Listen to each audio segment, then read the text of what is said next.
Hello, everybody, and welcome to the 55th meeting of Soteria, where we are going to do what very few people do, and that is attempt a reading of James Joyce's Finnegans Wake, a book everybody has heard of, but very few people have read. And with those words, I should like to hand over to Stead, who will lead us into this very, for me at least, and I think for all of us, very interesting dipping of the toes into the waters of James Joyce's Finnegans Wake. You've stolen one of my metaphors, but uh, confronted with Finnegans Wake, one is confronted with the fundamentals. What is one doing when one picks up any text to read as literary recreation? Wherein lies the pleasure of reading? Wherein lies its edification? Secondary questions arise with regard to this particularly elusive and hermetic and indeed ludic weave of references. How much subtextual reading about each reference does one need to do in order to reap an appreciable reward? Joyce, who was exceptionally erudite, fluent in multiple languages, and tenacious in holding on to and using his memories of Ireland, spent 17 years refining this culmination of his career. And people have spent longer than that trying to decipher it. They still are. He said that he could justify every line, and arguably every word within every line has a reason for being there. The impression of meaninglessness being an artifact of the perceiver or the reader, not of the thing perceived, I would contend. The resonances of each reference in the finished product will be different for each of us from what they were to its maker, whose world we do not inhabit and whose experience we have not undergone. Can they, though, still concatenate into a coherent semantic symphony? Or is that sensefulness only up to the point where, as it were, one might be able to hear some music in well-recited lines of a language one doesn't understand? The title of the work comes from a 19th century Irish ballad about a hod carrier, Tim Finnegan, who fell off a ladder and died. At the wake, a fight broke out and whiskey was thrown, which landed on the body and Tim revived. Thus, one of the prevailing themes, cyclical renewal. There's also the fall, which is the fall from grace.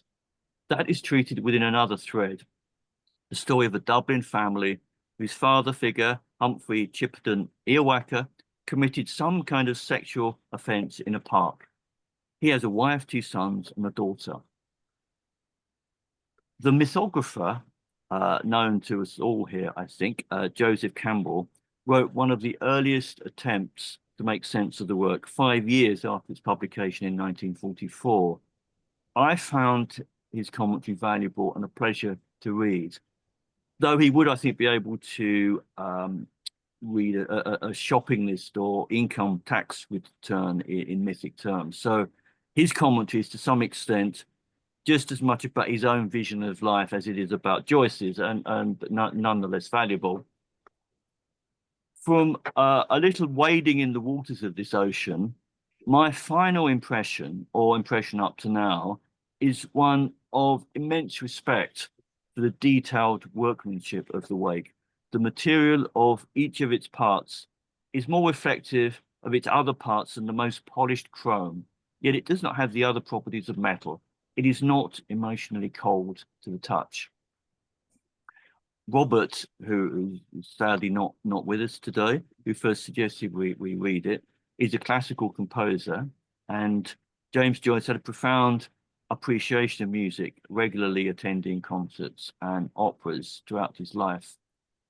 Therefore, returning to the question I raised earlier about whether the pure sound of the words and their surface gloss can carry one along satisfactorily, let us essay to answer it by two relatively unprepared readings. First, we shall read the conclusion to chapter 8, a chapter in which he treats of the wife of the protagonist, Anna Livia Plurabelle, who is here written of as a river, as indeed as the Liffey, the river that runs through Dublin. And at the end of the chapter, she merges into the ocean, which is a very common mythic theme. The text is replete with allusions to and namings of rivers. The passage we shall read starts with the naming of a tributary of the Thames, the Kennet. The passage was chosen for us to read because we've got the benefit of a recording of it made by the author himself, which we shall listen to afterwards. And after that, we can start at the beginning of the book and see how far we get. So let's get the text up. Yeah.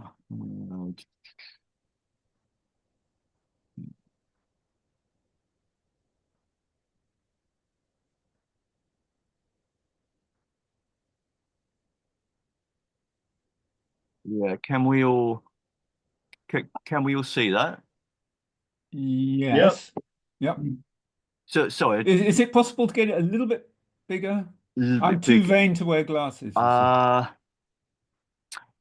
I'm not. Now, this is from a website that's got references that we can click on, most of which are not that significant. I'm not sure that it is. Hang on. Yes, I might be able to view. Let's say view. Can I? I mean, this is Yeah, zoom in. Yeah. it's readable enough. That's better for me. Yeah. Okay. Michael, is that okay for you? Yes, yes. Okay. Right, here we go. So we start from well. Father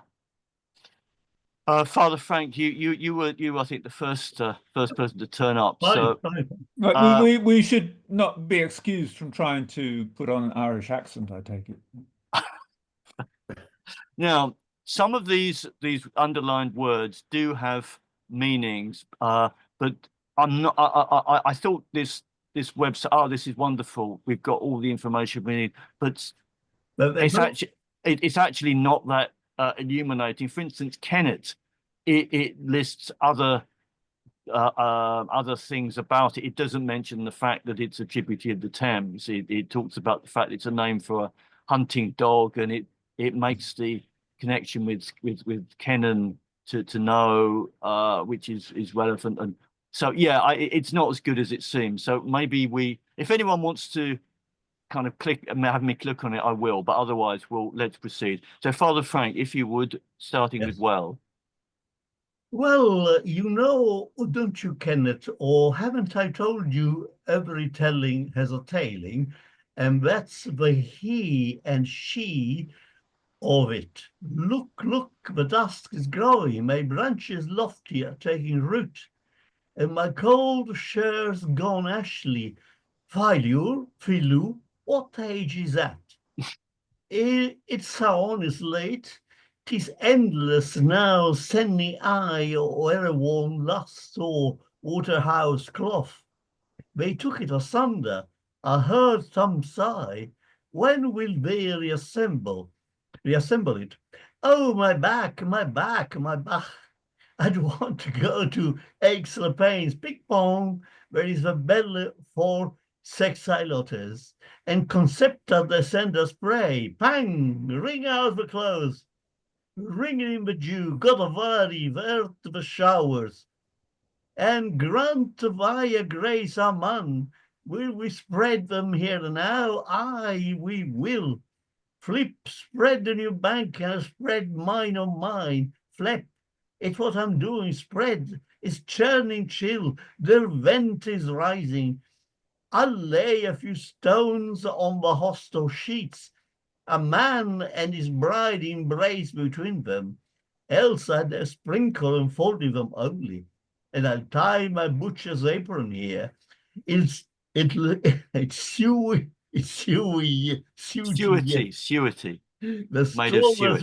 The stroller would pass him by. 6 shifts, 10 kerchiefs, 9 to hold the fire and this for the coat. The comfort napkins, 12, 1 baby's shawl. Good mother Joseph knows. She said, whose head? Mutta snores. The seas. All know are alle her children say. in kingdom gone, no power to come, more glory be to them, Father. Allavia, allavia, allavial, alluvial. Some here, some no more, more again, lost all a stranger. I've heard tell that same brooch of a Shannons was married to a family in Spain, and all the Dunders, the Dunas in Markland's Vinland, beyond Brenda's herring pool takes number 9, young sees hats, and one of Biddy's beads, when bobbing till she ran it up a lost hysterive with a marigold and a cobbler's candle in a side strain of a main drain of Manzina Hurries off Bachelor's Walk. But all that's left to the last of the meagres in the loop of the years prefix and betwixt and between is one knickerbuckle, one hooks in the front. You tell me that now? I do in troth. Orara poor Obi and poor las animas, ussa ulla, we are soul. Mesa, did you hear it? A deluge of times, oofer and oofer, respond. You did. I need. It's that era wedding I've stoked in my hours.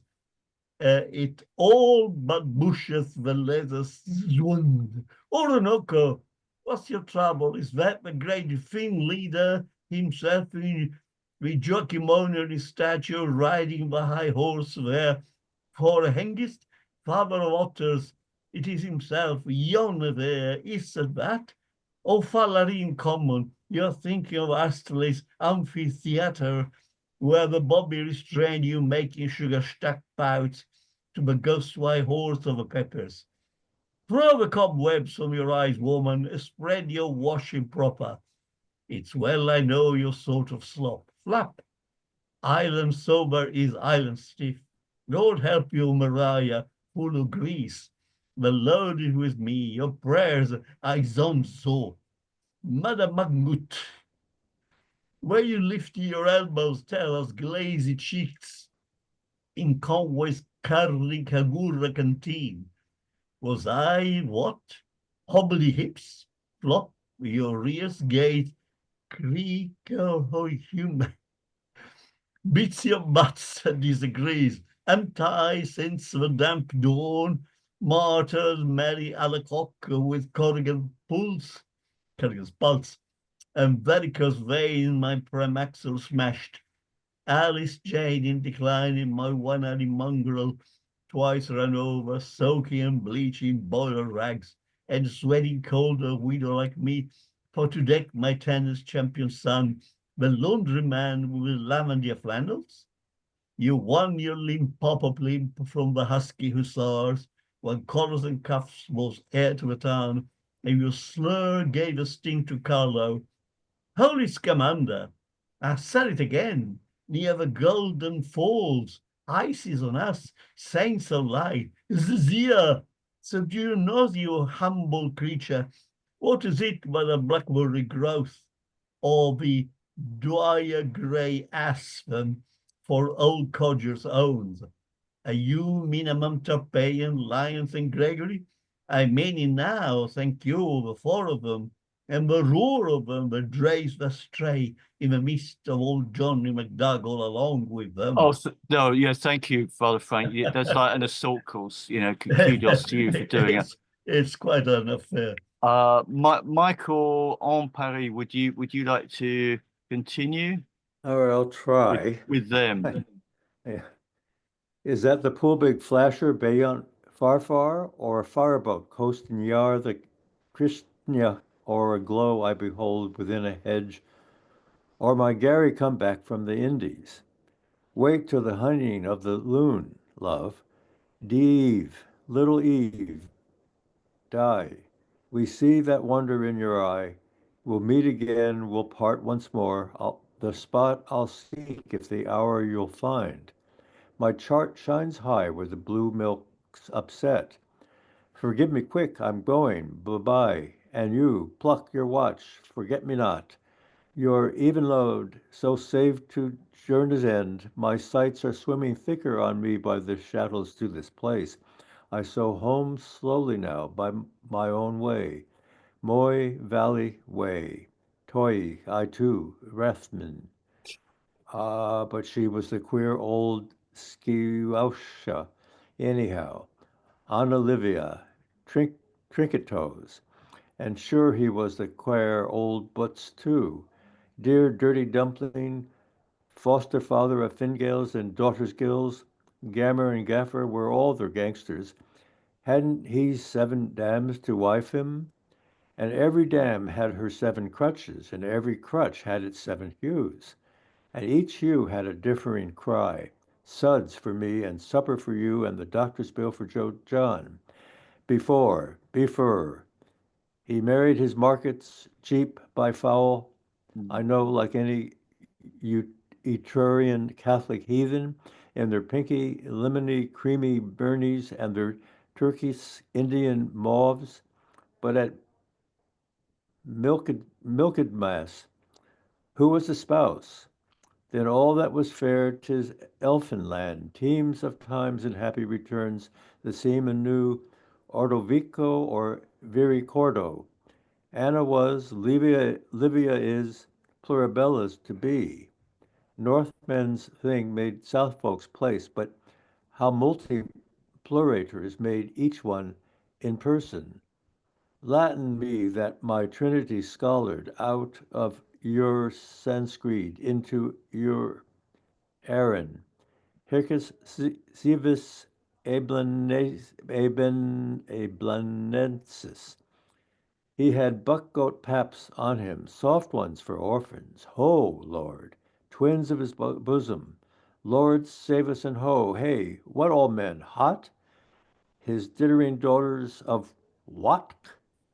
Can't hear with the waters of, the chirring waters of flittering bats, field mice, balk talk. Ho, are you not gone home? What, Tom Malone? Can't hear with balk of bats, all thim liffying waters of. Ho, talk save us. My foes won't moves.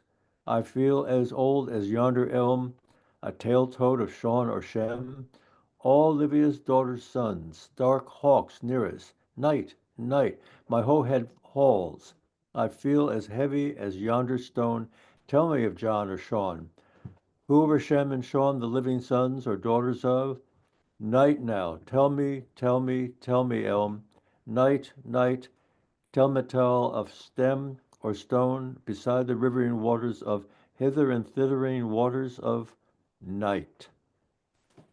Thank you very much.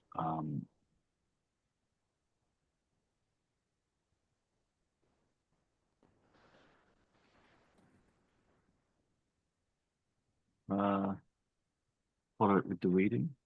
Let's see this.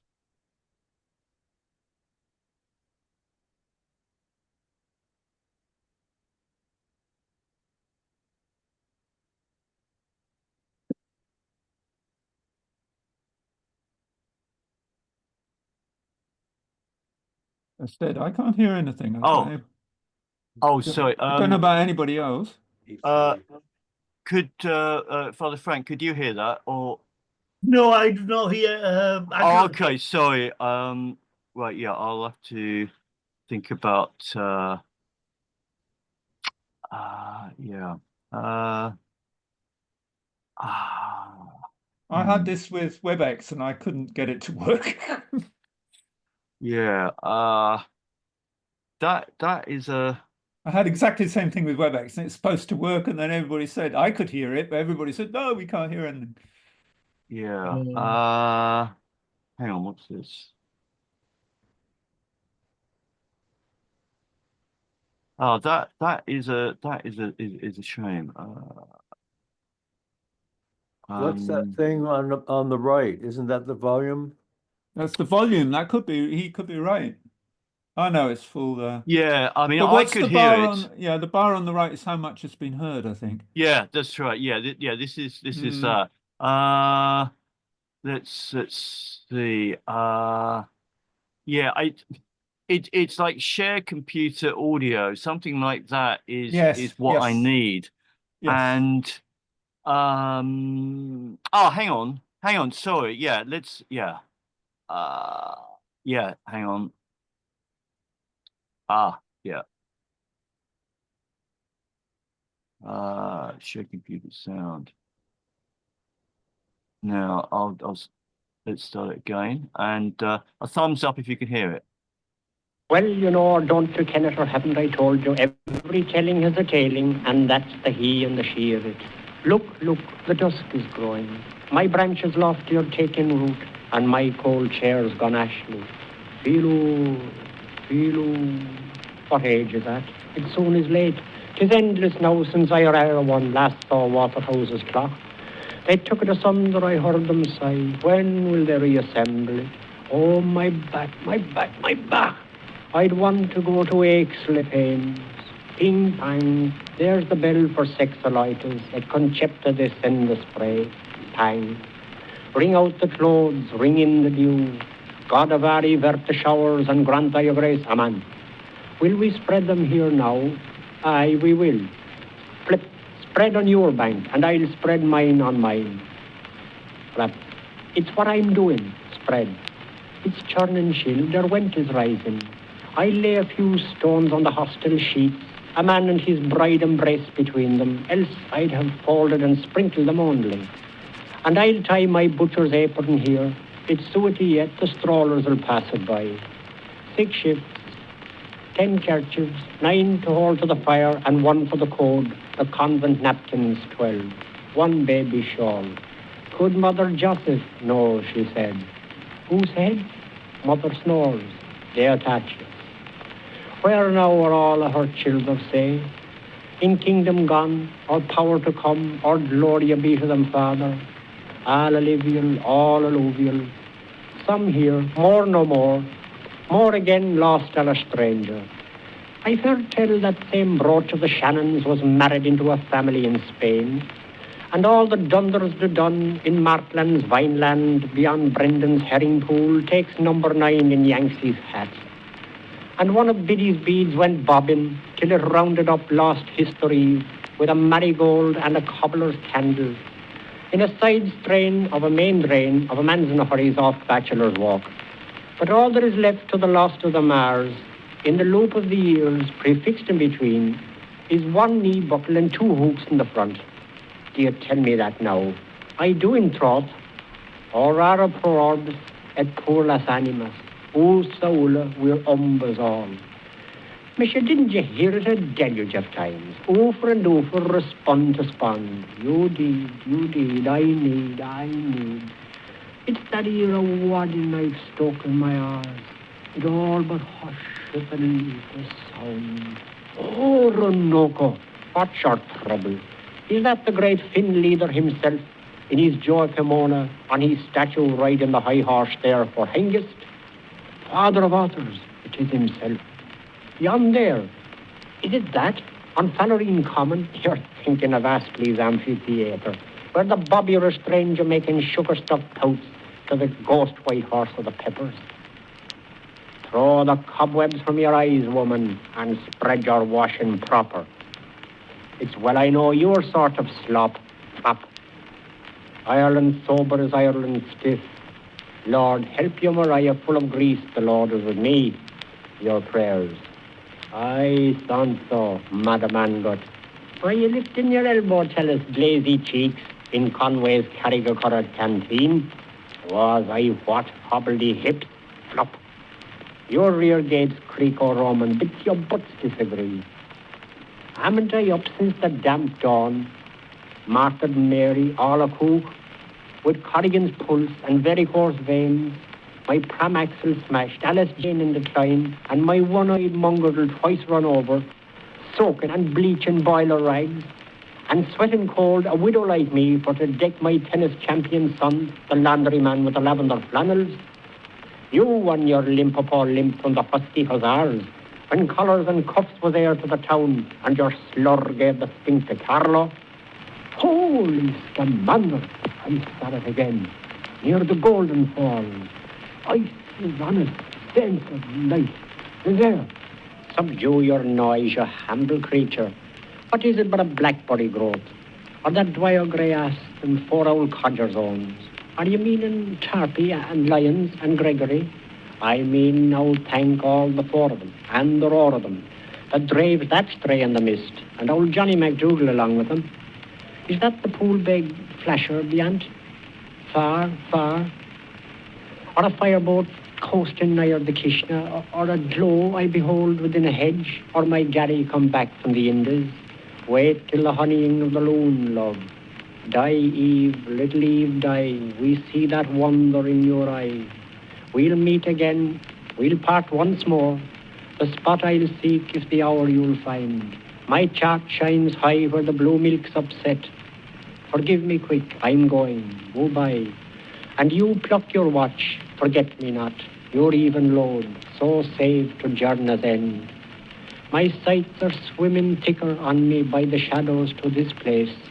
I so home slowly now by own way, my valley way, tow I too, wrath mine. Ah, but she was the queer old scousha anyhow, Anne Olivia Trinket toes. And sure he was the queer old bunce too, dear dirty dumpling, who's their father of Fingalls and Doffergills. Gaffer and Gammer were all their gangsters. Hadn't he 7 dams to wive him, and every dam had her 7 crutches, and every crutch had its 7 hues, and each hue had a differing cry. Suds for me and supper for you, and the doctor's bill for George on.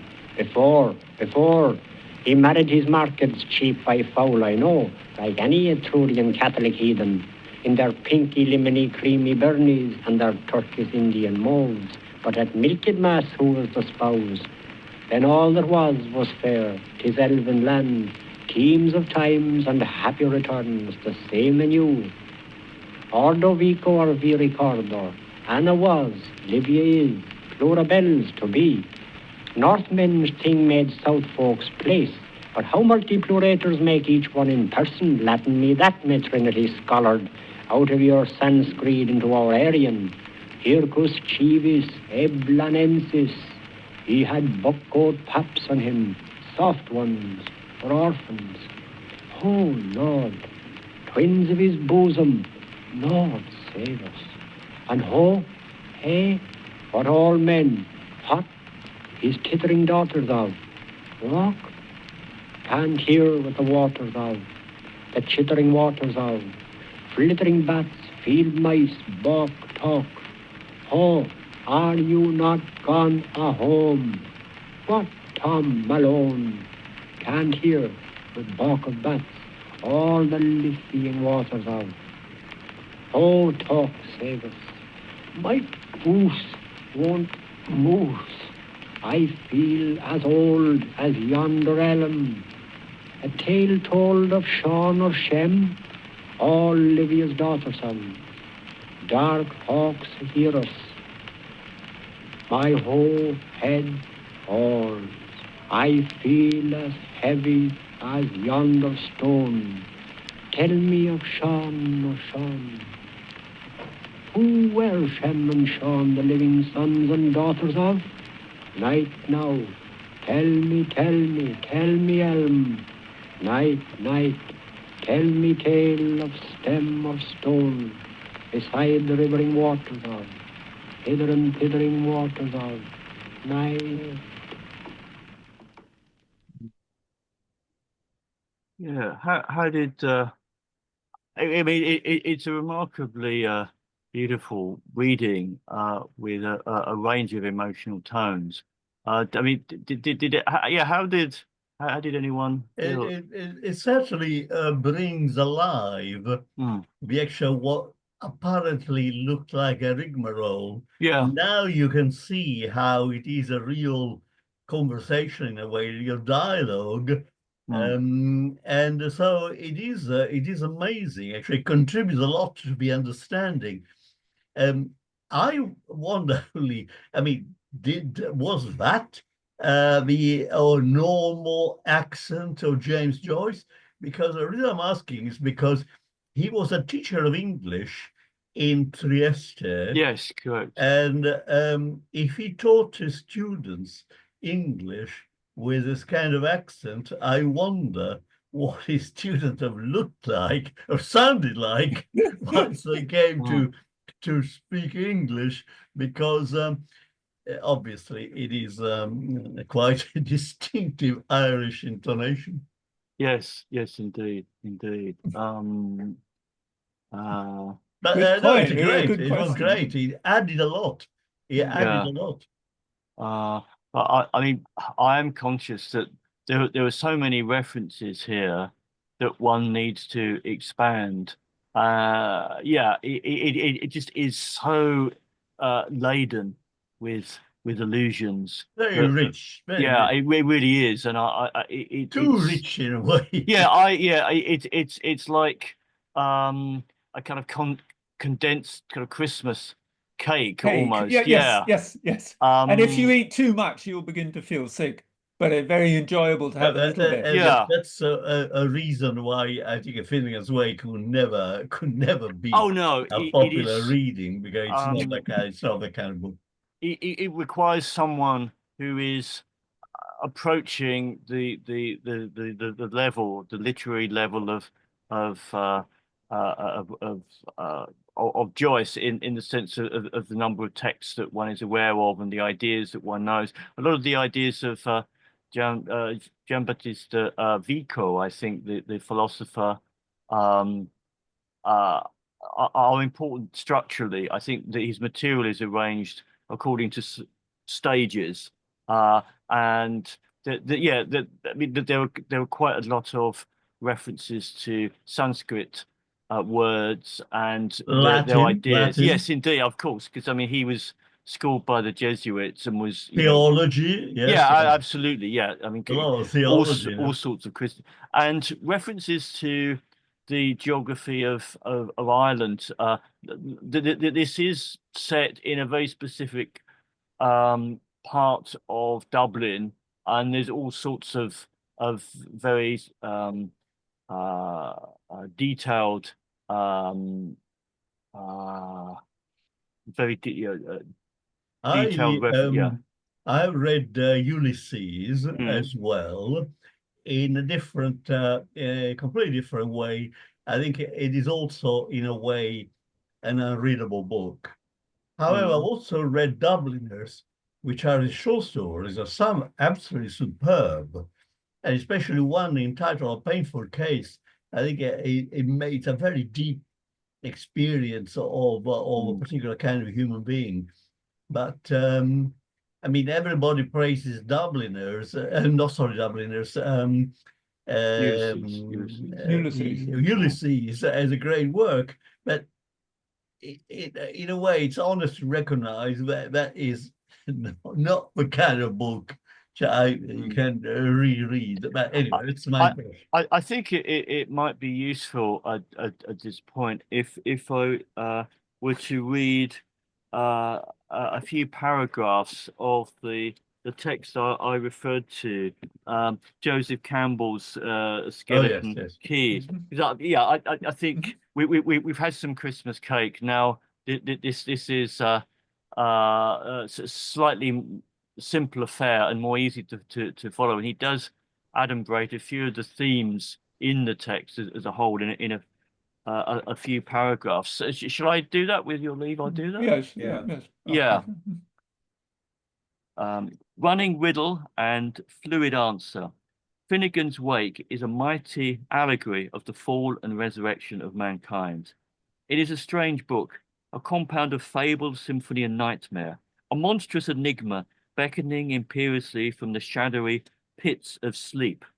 Its mechanics resemble those of a dream which has freed the author from the necessities of common logic and has enabled him to compress all periods of history, all phases of individual and racial development into a circular design, of which every part is beginning, middle, and end.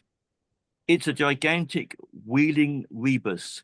Dim effigies rumble past, disappear into foggy horizons, and are replaced by other images, vague but half-consciously familiar. On this revolving stage, mythological heroes and events of remotest antiquity occupy the same spatial and temporal planes as modern personages and contemporary happenings. all time occurs simultaneously. Tristram and the Duke of Wellington, Father Adam and Humpty Dumpty merge in a single percept. Multiple meanings are present in every line. In interlocking allusions to key words and phrases are woven like fugal themes into the pattern of the work.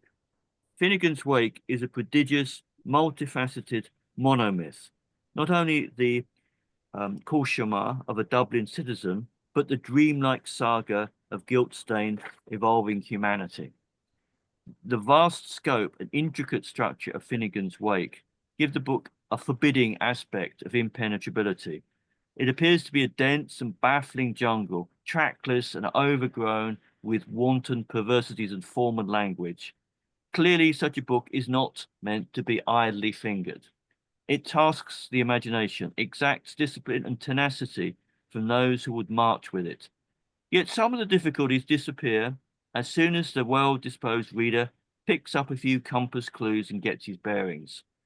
Then the enormous map of Finnegans Wake begins slowly to unfold. Characters and motifs appear, themes become recognizable, and Joyce's vocabulary falls more and more familiarly on the accustomed ear.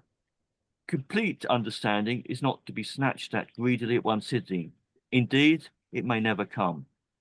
Nevertheless, the ultimate state of the intelligent reader is certainly not bewilderment.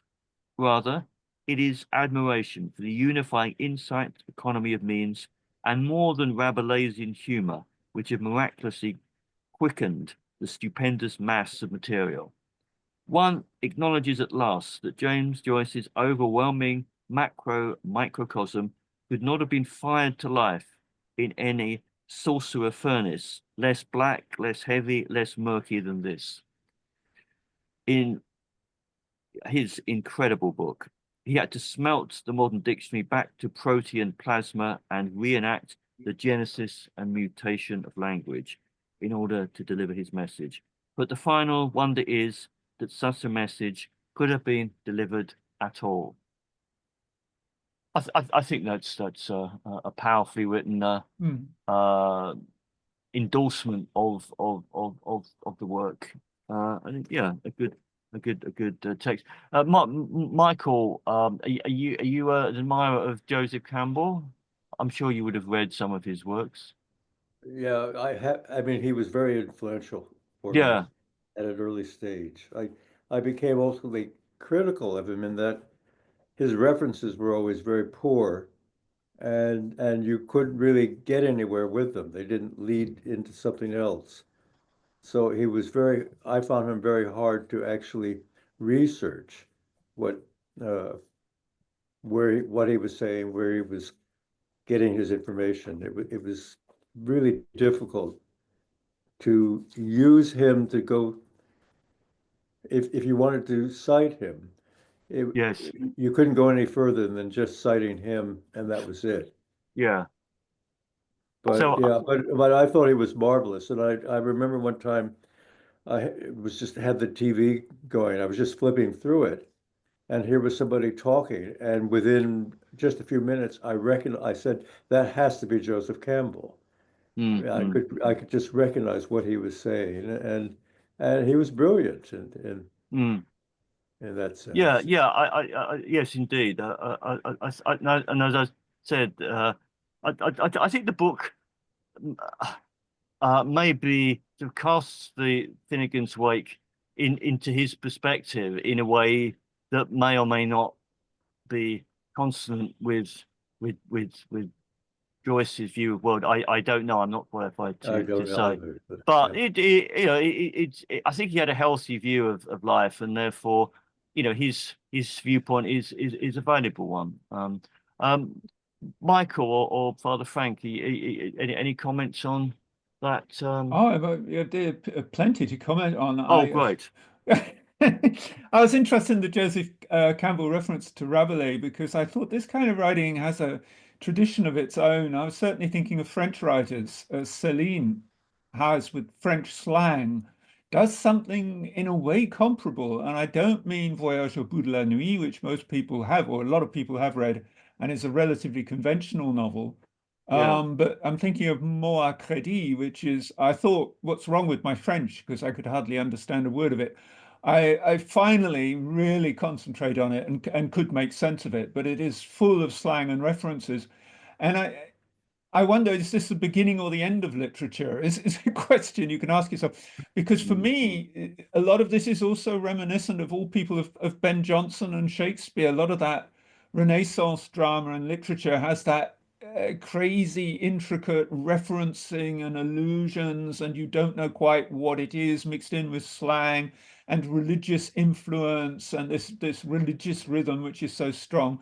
And I've been reading Shakespeare's sonnets recently, and I thought they have that same density. I mean, it's not the same kind of writing, obviously, Yeah. but Yeah. there is that comparison you can make. And then that long period of sort of rational writing in between the 17th century, of starting at the end of the after John Donne and the Metaphysicals, then all this very straightforward in the sense of immediately rational writing going through all the 19th century. And then, if you like, the craziness beginning again after the First World War, with obviously Ezra Pound is an obvious Yeah. person you can compare here.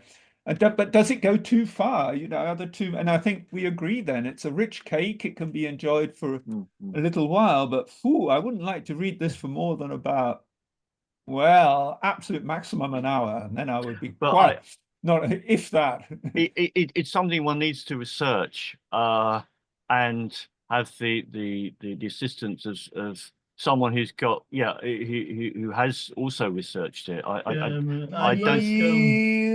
Yeah, I'm quite good to research, but if you really have to research, then it's not working, is it? Because there should be an immediate sort of echo. I mean, if the research is then just enriching what you already feel, but if you have to research just, oh, I don't know that at all, and oh, I can tick off that fact, then it's not going to work in a poetical way, if you see what I mean. Well, I mean, if you've been brought up a Roman Catholic, which I think Father Frank probably has, I don't know about you two.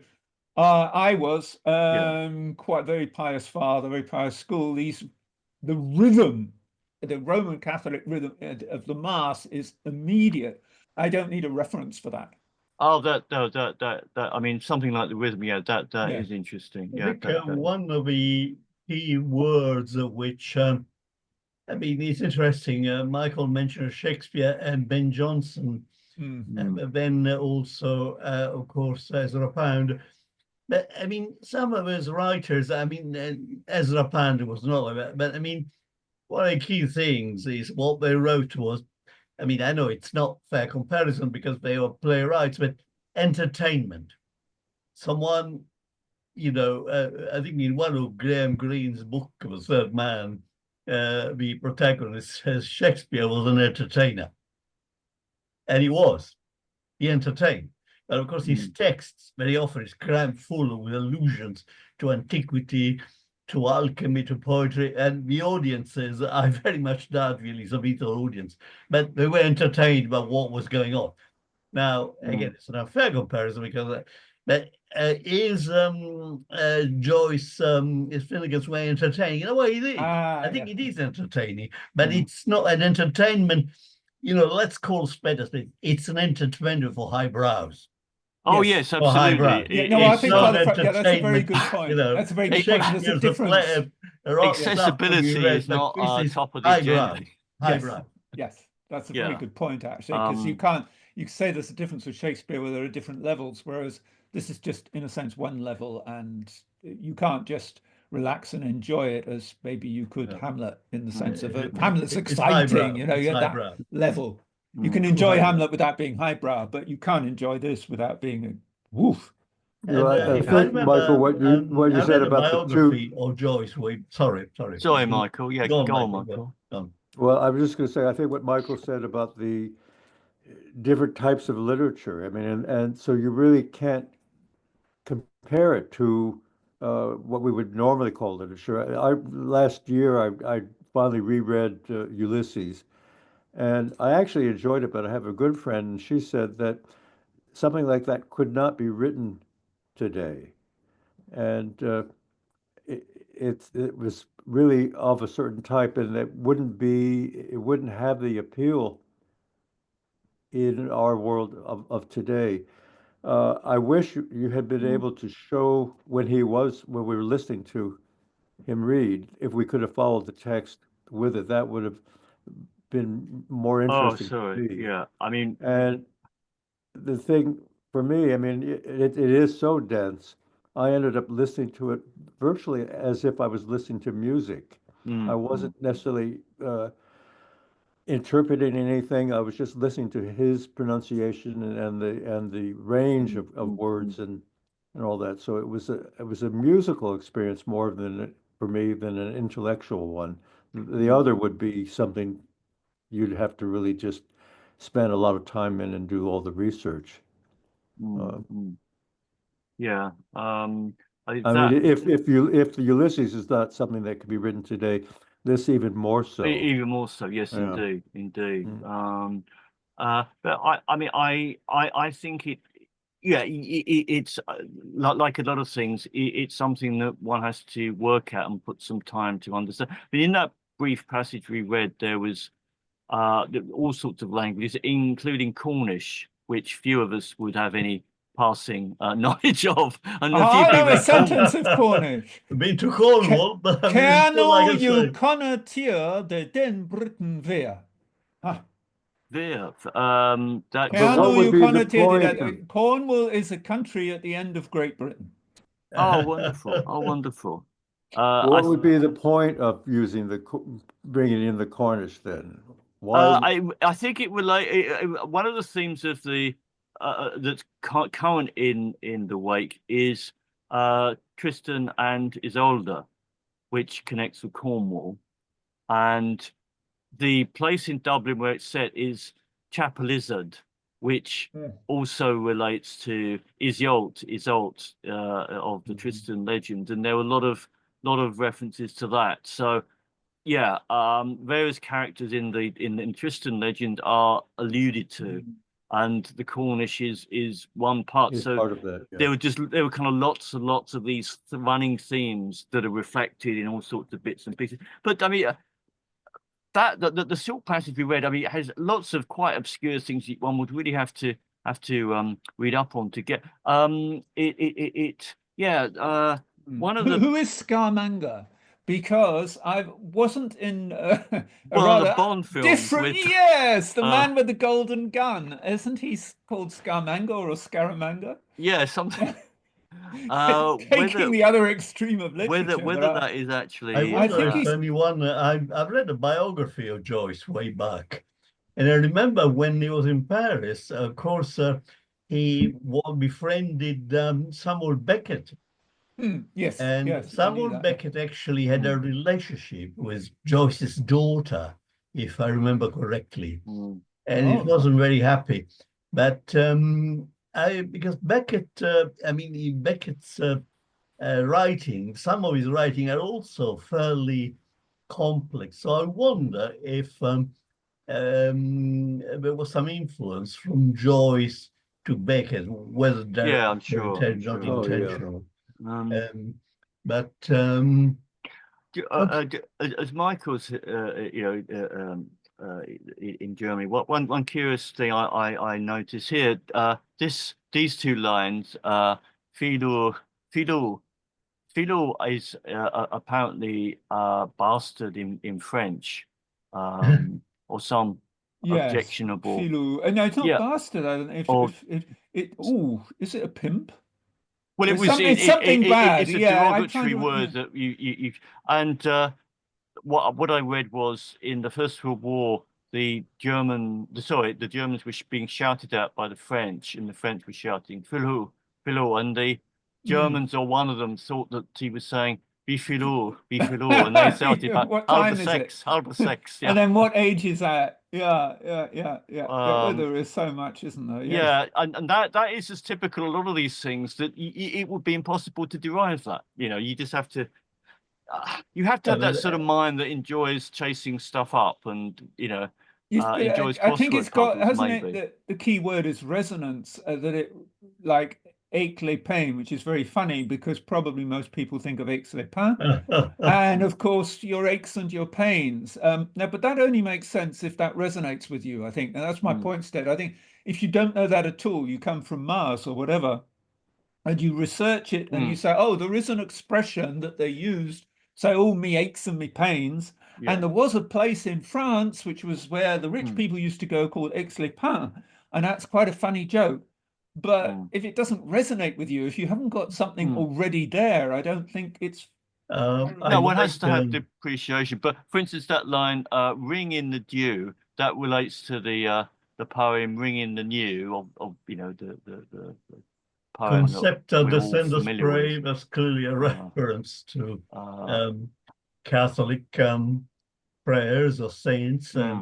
Concepta, you know, the reference of Mary, Descendus Prae. But I mean, a lot of it is jocular. Yes. He's having great fun in writing this, and the way in which he actually read it out himself contributed because of actually his Irish accent. I think it's great. It's a great experience. Not anything which I would wish ever to revisit. Never. Yes, I quite understand. I never that, want to read Finnegans Wake. I It's would a like very put in interesting experience. one point. I wrote a poem based on Agatha Christie's book called 10 Little Niggers, which you're not allowed to say. It's got a new title, Then There Were None, which is also a little bit based on this resonance. And if you don't know the book, I think the poem's totally meaningless. Completely meaningless. Yeah. You have to read the book, and then hopefully maybe the poem will work for you. And if you haven't read the book, it makes no sense. And that's what I feel with Joyce. And maybe the thing is that people now, they don't have that richness of vocabulary. They don't have those references. And so it'll fall on deaf ears. You know? But I mean, it is a good reason to read other books that he was familiar with and to extend one's knowledge. And so to become as familiar as he was with the canon, you know, so that in that sense, it's the ideal text to be studied at universities where there is a certain amount of time, and it's not about just people reading novels that they could read in their spare time. You know, you need to read that. That's right. But how long is it, the book? Oh, it's in 4 parts. How long is it? I mean, how many pages of it? I have no idea. Yeah, I don't know. I bought it on audiobook, and I think it probably I think it takes about 19 hours or so to read, which isn't that long. If you sit and read it, it takes you 19 hours. No, that's not that long. I'll Frank, you, Father Frank won't be doing that anytime soon. I've got the Bible on audiobook, which I'm working my way through on the bike when I'm out, and I think that's 94 hours. And that's an interesting. I would have thought it could Ramayana, almost be longer than 94 hours. But okay, that puts it in perspective. And you said 19 hours. Hang on, it's about a fifth of the length of that. No, sorry, I was I was under. It's 28 hours 73 minutes. Sorry, 28 hours 57 minutes. Sorry. I'm confused. Right, but James Joyce, James Joyce, Finnegans Wake, 28 hours. It's wait a almost minute, 29. And the Bible is about 100 hours. The Bible is. It's a fifth of the length of the Bible. That is pretty long. Yeah. The Bible must be longer than that. Not to read it.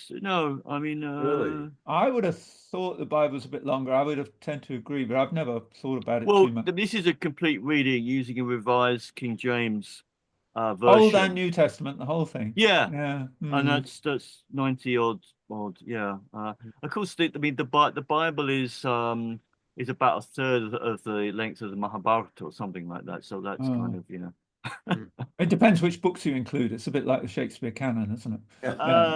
But I mean, I don't know. I mean, one can read the Bible, whichever way one prefer. But in my opinion, I mean, take the Quran. The Quran is not a book made to be read from the beginning to the end. Usually, people try to do that, never get anywhere.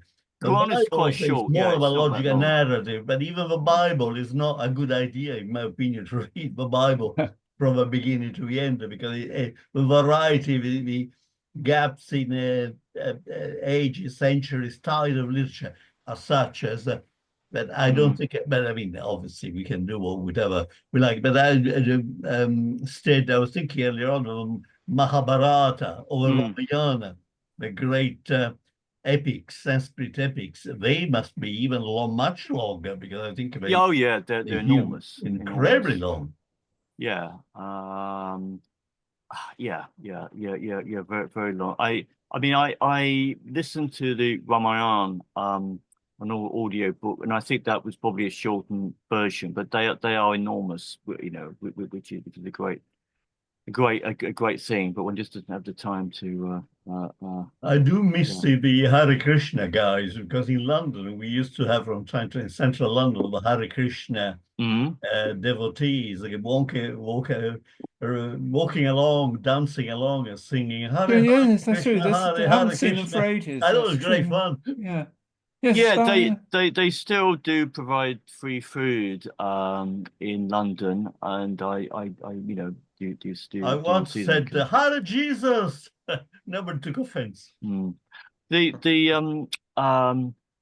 centre in just north of London, in the Watford area, Bhaktivedanta Manor is a really lovely place to visit. They have a farm there, and the trees are really healthy, well looked after. The cows are treated very well. It's a very nice place to visit. They used You to know, have a it really is. restaurant in Soho as well. Yeah, There's that's a Hare right. Yeah. Krishna restaurant. I don't know if it's Yeah. still there. Is it still there?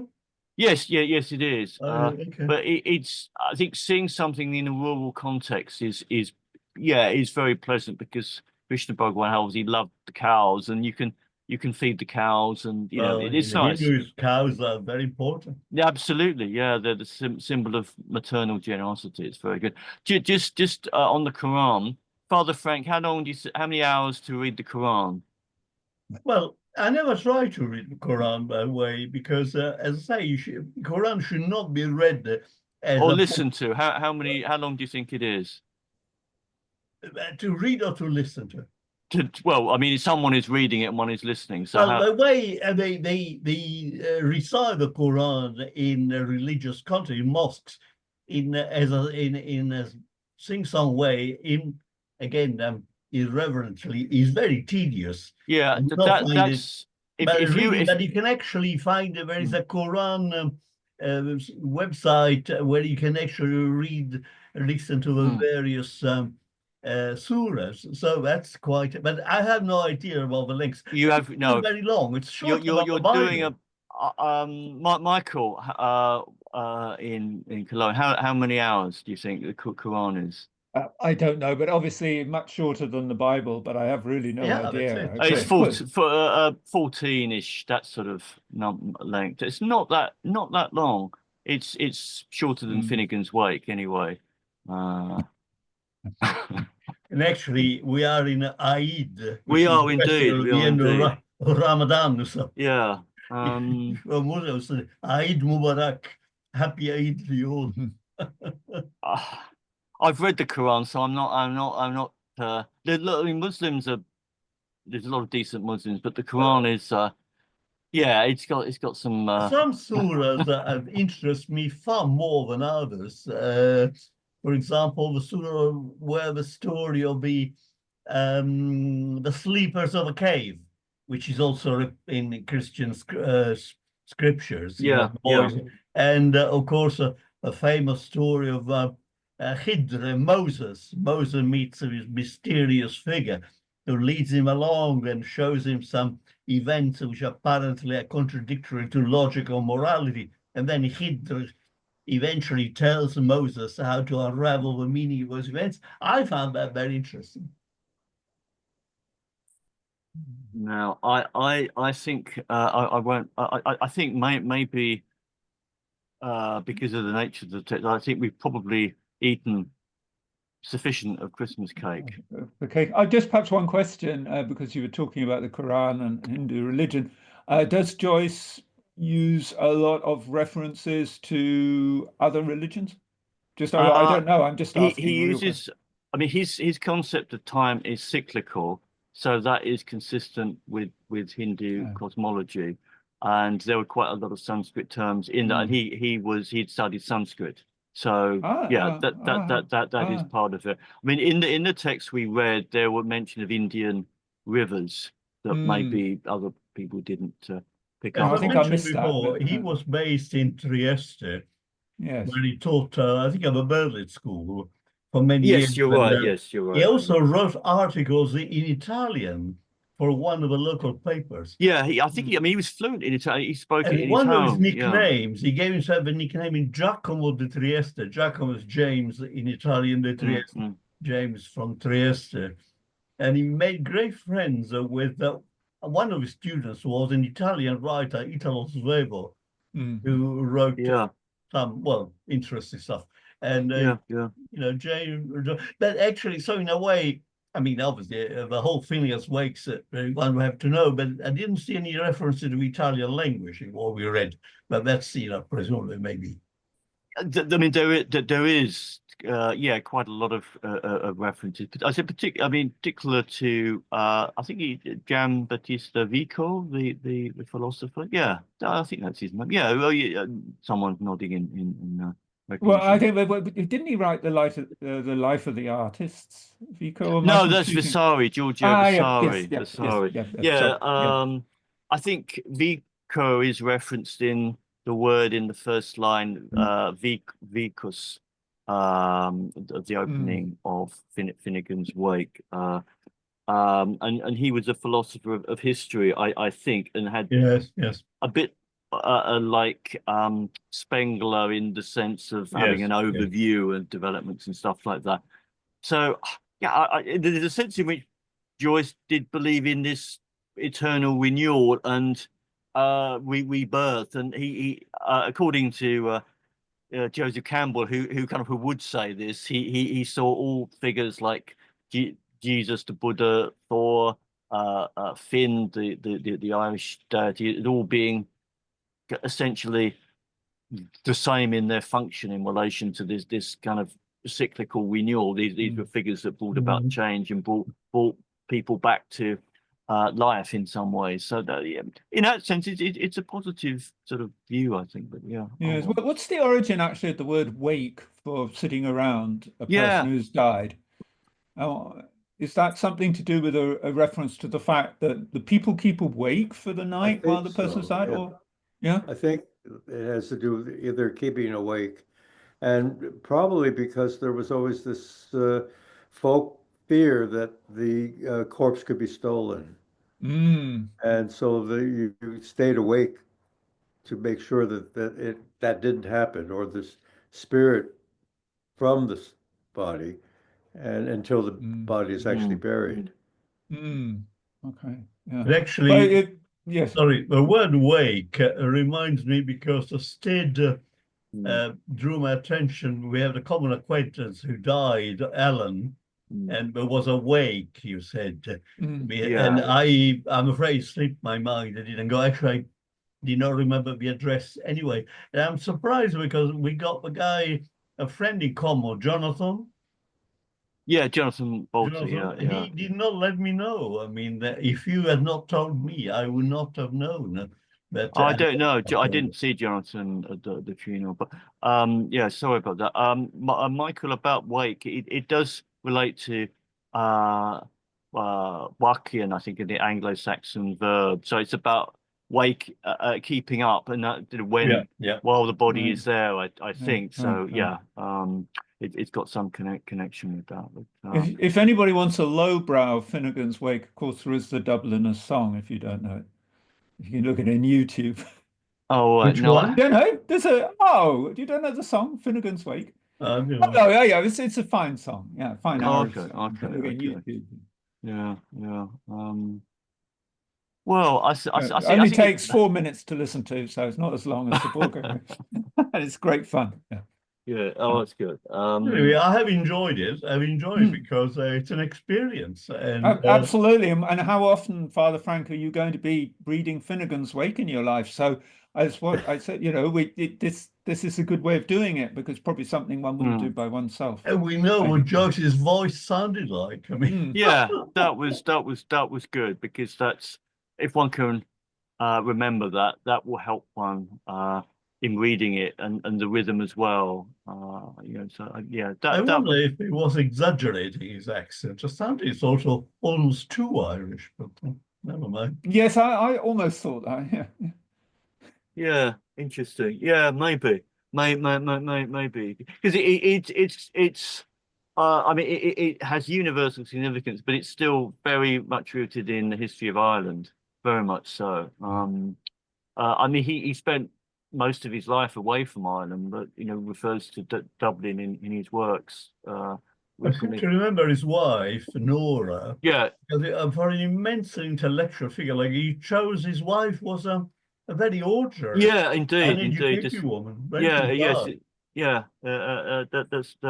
That's right. I think that speaks well of Joyce, that he was able to engage with people. He had a common touch, you know. So I think that's Well, quite it's good. the one way of looking at it. Yeah, Mm. you know, he wasn't a snob in that respect, you know. So maybe that's a good thing. It's a good thing. Michael, how's Richard? Is he okay? He's right here. He's fine. He's working away. But listen, we're gonna have to go because Yeah, I think we've come to a sort of a natural ending, haven't we? Mhm. Well, thanks so much for coming on. It's been a kind of a curious Yeah, slightly one curious, today. very prestigious, very small group of very erudite. Illustrious. Yeah, that's to say, yeah, but perhaps we could just take it this to works find as well out, too. Ed, as we're here for us a date for the next Very time. enjoyable. As you're there. Or they don't want to hold other people up, but maybe stay. Yeah. Yeah, we can sort that later, maybe. Yeah, I all don't right. know. I'll send you a All mail. right then. Thanks. Thanks. Thank Thanks you. for coming. Yeah, Okay, all the yeah. best. Yeah. Bye-bye. Bye Bye then. bye. Bye everyone. Bye bye. Bye. All right.